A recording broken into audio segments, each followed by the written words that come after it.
Ito guys, pasyalan natin yung piggery ni Sir Alan de los Santos. Ayan.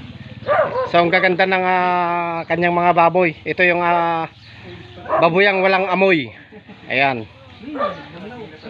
Mabango. So kita nyo naman guys yung kanilang baboy. Ang sexy. Ang lalaki ng puwet. Ayan.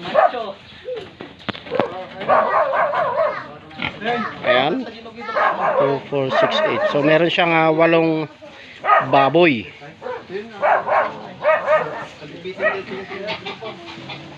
Mano nga bulan na ito yun bayaw? Oh, mahigit 4 na buwan. So for disposal na ito mga baboy niya. Ayan. So itong kulungan na ito guys ay kasimple. Ayan o. Ito guys, yung part na to ay nilalagyan ng tubig. Dito sila naliligo.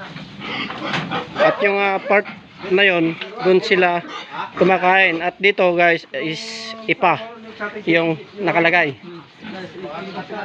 So saka ka lang magtatanggal ng ipa pag magdi-dispose ng ipa pag na-dispose mo na rin yung mga baboy.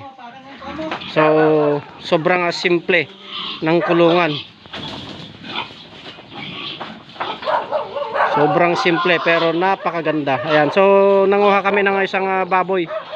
Kakatayin namin doon sa para bukas. Ayan. Ayan. Ito siguro mga nasa nito 90 kilos siguro ito.